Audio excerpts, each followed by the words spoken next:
Falando da família real, né? Da instituição família real, que está no imaginário de todos nós. Aqui no Brasil a gente sabe que existe uma parcela, não sei se significativa, da população, acho que pequena, mas que ainda guarda lembrança e até defende a volta da família real ao poder, enfim.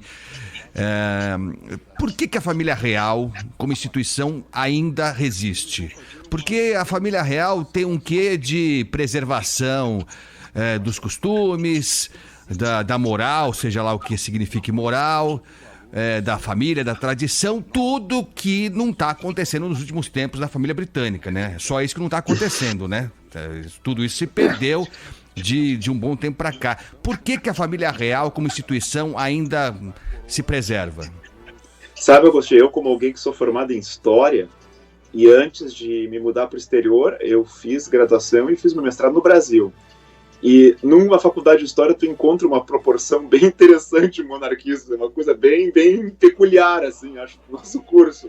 Não gigantesco, obviamente, mas eu diria que mais do que na média geral, né? Existe um fascínio pelo tema, né? Respeitável. Mas o que eu pensaria é o seguinte, eu acho que a monarquia, para muita gente, primeiro, acho que a gente associa, né, eleição como um processo complicado, sujo, né, e difícil. E a monarquia projeta outra coisa, ela projeta mágica, não é, pompa e circunstância. Na verdade, se a gente for analisar em termos de eficiência, se a gente fosse analisar só isso, em termos de eficiência, a república e a monarquia, ambas têm os mesmos problemas, né? Os monarcas deitam e enrolam, fazem as suas coisas, né?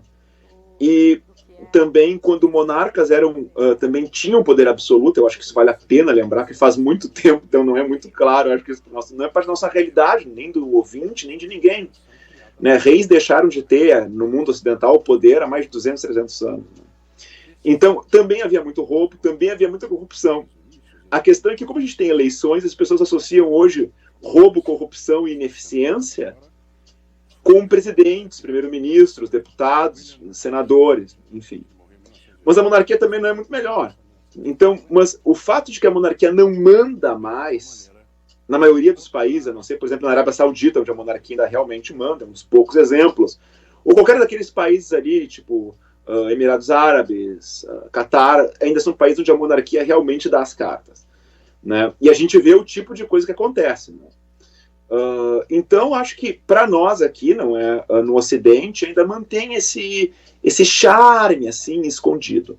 Né? Mas me impressiona e me choca que muita gente se anime, não é, com esse tipo de coisa. Eu acho que a monarquia é uma instituição que faz sentido na Inglaterra, mas o retorno da família real, por exemplo, ao Brasil, ou, por exemplo, o México teve uma família real por um período curtíssimo. Isso não faz sentido nenhum. Não está imbuído na nossa cultura, não resolveria nenhum problema prático nosso de pobreza, fome, violência, desigualdade. Né? Um rei não agregaria nada nesse sentido, né? Uma rainha. Então, me impressiona porque eu acho que reflete apenas uma coisa, Agostinho, Thaís e Pedro. Reflete o nosso desespero e a nossa falta de fé em relação à nossa própria monarquia. E no desespero e na falta de fé a gente começa a procurar por soluções que às vezes não são as mais adequadas.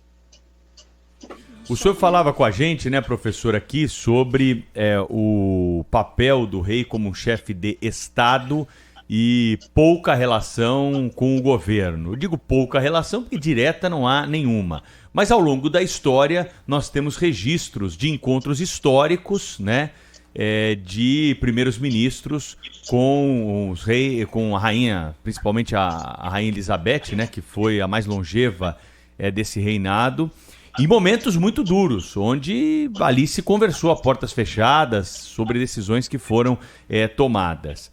O senhor acredita que qual será o poder que Charles terá sobre qualquer primeiro-ministro do seu reinado? Ele deve ser ouvido como a mãe foi em alguns momentos, ou essa proximidade tende a se afastar um pouco pelo perfil do novo rei?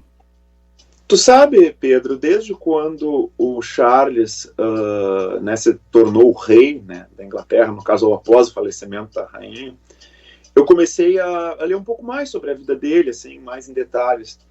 E eu vou dizer uma coisa para vocês e para quem está acompanhando aqui pra gente.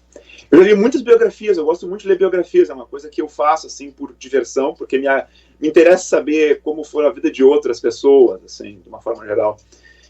E ele é uma das poucas pessoas que eu lia sobre ele, e eu confesso para vocês que eu saí entendendo ele menos do que entendia antes. Ele é uma figura muito complicada, ele tem uma personalidade muito diversa, né, com muitas facetas. Ele é um cara que é difícil de fazer uma leitura.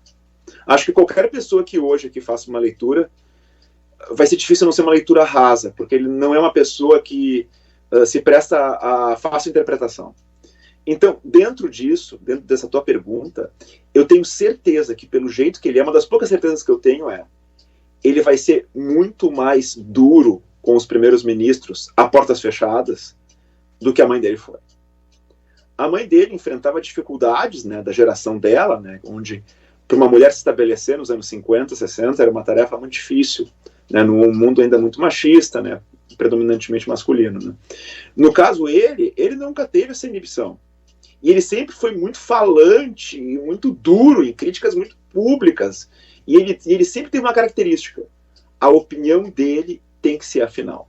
Então, diante desses dilemas, a gente tem que lembrar que a Inglaterra passa pela maior crise econômica nos últimos 40 anos. Eu tenho certeza que a portas fechadas com o ministro Rishi Sunak, ele não vai hesitar em dar os seus pitacos sobre como as coisas deveriam ser geridas. E ele é excelente, tem um aspecto dele que eu acho que é pouco tratado. Ele é muito bom, ele é craque em política por trás do pano. A gente gosta de lembrar, né, aqui no Brasil, daqueles grandes fazedores de acordos, de acordão, a gente fala em centrão, em presidentes da Câmara, do Senado, como pessoas que fazem acordos, né?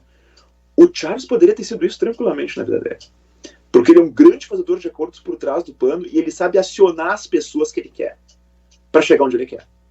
Então, eu não tenho a menor dúvida que, sendo o Rishi Sunak ainda o primeiro-ministro, e que ano que vem a gente tem eleições, e que mude o primeiro-ministro, o rei Charles vai fazer a sua voz ser ouvida de um jeito ou de outro. Seja por ele próprio, ou seja por influenciando pessoas que podem influenciar o primeiro-ministro. Espero proatividade, é a única palavra que eu consigo dizer para você. Professor, a gente está acompanhando aqui essa cerimônia linda, não é? Cada detalhe é planejado, nada sai fora do script, enfim. O que eu queria perguntar para o senhor é: quem é que paga essa conta toda? Quem paga essa conta toda, Thaís, é bem direta a resposta, é o contribuinte britânico. Ele quem vai pagar. Agora, se ele está contente em pagar essa conta, nós não sabemos. Não está ainda muito claro, né? Porque o relacionamento que o britânico tem com a coroa é uma coisa bem, assim, digamos, né, complexa. É uma relação que, por um lado, tem uma admiração profunda, que eles adoram as instituições. O pessoal adora esses dias que tem casamentos reais. Eu lembro que eu estava na Inglaterra, eu estava morando na Inglaterra quando teve o casamento da Meghan e do Harry. E aquele sábado foi um sábado lindíssimo, também de maio, parou tudo, todas as pessoas celebraram, iam aos pubs, tinham fotos deles em todos os lugares, né? Esse é um lado. Agora, o lado da conta para ser paga é complicado. Num momento assim, que se a economia estivesse andando melhor, acho que ninguém pensaria muito nisso. Mas, numa hora onde as coisas realmente não estão nada fáceis, eu acho que nos próximos dias o questionamento dessa conta, que não é uma conta barata, vai acabar entrando na mídia britânica e pode já se tornar um primeiro espinho, digamos assim, dessa nova fase do Charles, não é, como monarca, né? Apenas a gente para frisar, né, que a monarquia em si tem a sua própria renda, né? É uma coisa muito maluca, porque todos os bens da monarquia são geridos, né, eles são administrados pelo governo britânico, mas os lucros desse patrimônio são repassados, né, para a coroa anualmente, né? E é desse dinheiro que o Charles vive. E o Charles tem uma coisa que é bem interessante, que eu acho que é uma das coisas mais positivas que ele pode explorar. Porque ele sempre diz para a mãe dele: nós temos que cortar o número de pessoas que vivem com o nosso dinheiro.